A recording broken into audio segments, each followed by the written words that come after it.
بسم الله الرحمن الرحيم. الحمد لله رب العالمين، والصلاة والسلام على سيدنا محمد وعلى آله وصحبه أجمعين.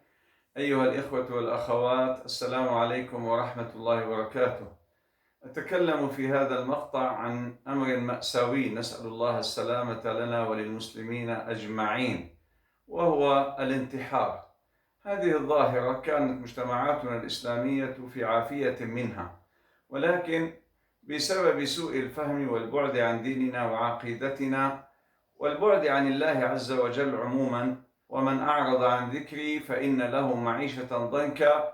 إذا نظرنا في أسباب الانتحار فنجدها ثلاثة: إما الهروب من الفشل، أو الهروب من أداء الحقوق، أو الانتقام كما يظن المنتحر ممن لم يستجب لطلباته ورغباته.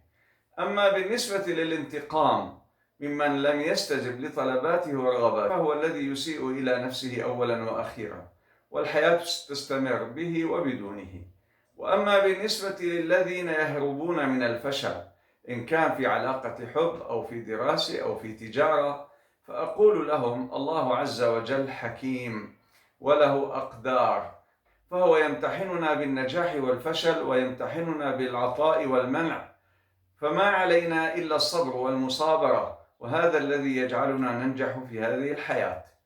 فعندما يكون انتحار الإنسان هروبا من أداء الحقوق التي عليه، نقول له: والله أداؤها في الدنيا أهون من أدائها في الآخرة، ولئن هربت في الدنيا فأين تهرب يوم القيامة من أحكم الحاكمين؟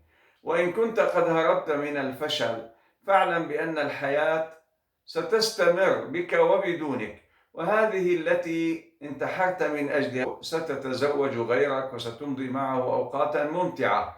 وهؤلاء الذين انتحروا من أجل شهادة دراسية ظنوا أن سعادتهم في هذه الشهادة، لا والله، السعادة من عند الله سبحانه وتعالى.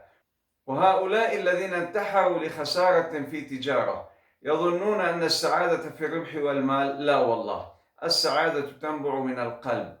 فإليك أيها الأخ، وإليك أيتها الأخت، وإليكم أيها الأهل جميعا: أولا، نحن عباد الله عز وجل، وتعبدنا بطاعته، خلقنا في هذه الحياة ولا نملك أنفسنا، إنما نحن عباد له سبحانه وتعالى. وقد قال لنا عز من قائل: ولا تقتلوا أنفسكم إن الله كان بكم رحيما. فهذا القدر الذي تظنه وبالا وعذابا وشدة عليك هو في الحقيقة رحمة، ولكن لقصور نظرك ولجهلك ولعدم اطلاعك على حكمة الله في هذه الأقدار تجدها وتراها شدة وعذابا، وربما تودي بك إلى الانتحار والعياذ بالله عز وجل. الأمر الثاني مما ينبغي ألا ننسى أنفسنا، أننا عندما نظن بأننا نفر من الشدة ومن العقاب ومن العذاب في هذه الحياة بالانتحار، لنذكر حديث النبي صلى الله عليه وسلم: من تردى من جبل فقتل نفسه فهو في نار جهنم يتردى فيه خالدا مخلدا فيها أبدا، ومن تحسى سما فقتل نفسه فسمه في يده يتحساه في نار جهنم خالدا مخلدا فيها أبدا، ومن قتل نفسه بحديدة فحديدته في يده يجأ بها في بطنه في نار جهنم خالدا مخلدا فيها أبدا. فالعذاب الذي تعذب به نفسك أثناء الانتحار سيعذبك الله تعالى به يوم القيامة وفي الآخرة بشكل مستمر.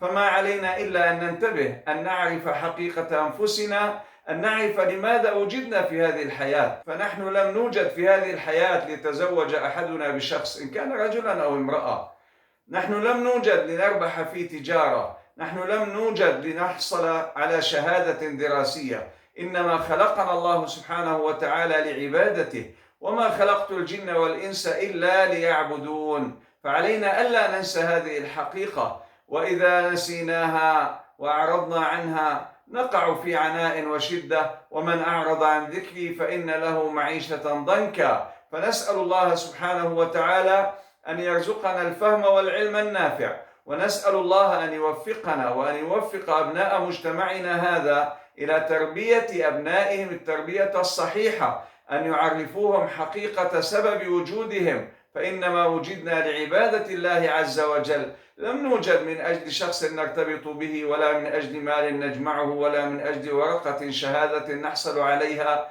إنما وجدنا لعبادة الله سبحانه وتعالى، لنعمر هذا الكون على الوجه الذي يرضي الله عز وجل عنا، فنسأل الله التوفيق. اللهم صل وسلم وبارك على سيدنا محمد وعلى آله وصحبه أجمعين، والسلام عليكم ورحمة الله وبركاته.